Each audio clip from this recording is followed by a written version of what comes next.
Have you ever wondered why some tokens are worth more than others? Where does that worth come from? What are the differences between coins that seem to do the same thing? Tokenomics is a way of looking at how a token creates and sustains its value in the blockchain ecosystem. Of course, this is a result of a ton of factors, so we're going to cover the major ones in this two-part series. Hopefully these videos will give you some idea of what to look for when you're interested in a new project. When you're looking for information like this, remember that a project's white paper is the best place to start. If a project doesn't have a white paper or any kind of technical information available, that's a red flag. So let's get started. It's best to start at the very beginning. Where did the coin come from? Take Bitcoin, for example. Bitcoins are generated every time a block is mined, and there's a hard cap on the total number that will ever exist. This makes the coin more scarce, and as such more valuable than a coin generated from thin air. Many projects will pre-mine the sum total of all the coins that will ever be on the network, and then release them slowly over time to users. Or they'll create a large supply for a crowd sale, and then continue to generate more through mining on the network. This isn't to say that this approach is wrong or bad, but it's a more difficult route to creating value. Given two equally useful coins, the one with only 1 million in existence will be worth more than the one with 1 billion in existence. So this is important to keep in mind. Is the supply of the token growing or shrinking? And if so, how fast? Another factor in the value coins provide is the method in which it was created. Is it entirely new? Is it a fork of an existing coin? Is it built on top of an existing chain and coin system? All of these avenues have their benefits and drawbacks. A brand new coin has the potential to be anything. With a good team and good marketing, a lot of value can be hyped up around a project that is relatively unknown. If it can deliver on its promises, that bodes well for the value.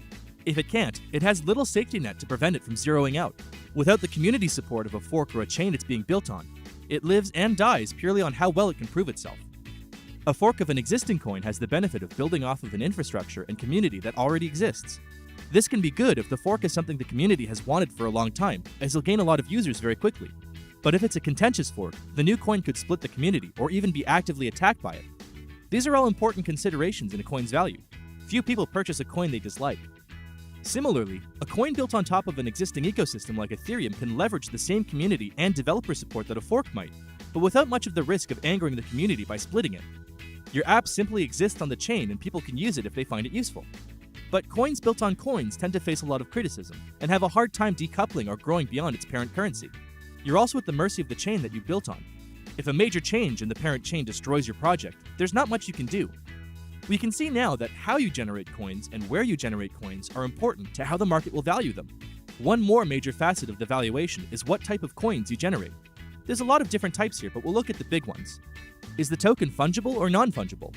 Essentially, is it a currency or is it a collectible? Obviously, any given collectible can be worth much more than one unit of currency, but as the word collectible would imply, there's very few of them. Fungible tokens are prolific, meaning there's often millions of them. They get value from this property because you can reliably trade them with other people for a set price. A non-fungible is the exact opposite.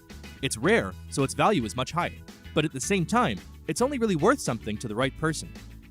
Is the token a utility or a security? Now, we won't go too deep into this here because it's incredibly complex, and we already have a guide on this that you should check out. But at the minimum, you should ask yourself this. Does this token allow me to access or use a service that I couldn't otherwise? Does it perform a function? Or is it basically just a token that I'm holding in the hope that it increases in value?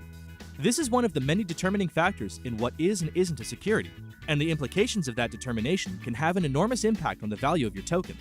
In these early days of blockchain and cryptocurrency regulations, many users are wary of tokens that could be classified as securities, as that carries with it major legal and tax ramifications. All of this really encapsulates into a concept called network effect.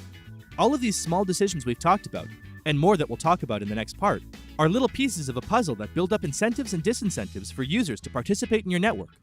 Maybe some users are interested purely in Ethereum collectible tokens, maybe others in regulated securities based on Bitcoin forks.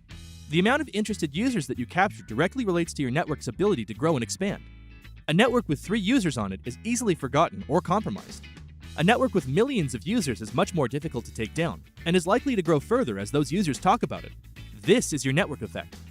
In the next part, we'll discuss more factors at play in tokenomics that can help you discern for yourself why projects earn the valuations that they do. Hopefully by the end of this series, you'll not only be able to reliably spot strong projects in the space, but explain why they're strong too. See you soon.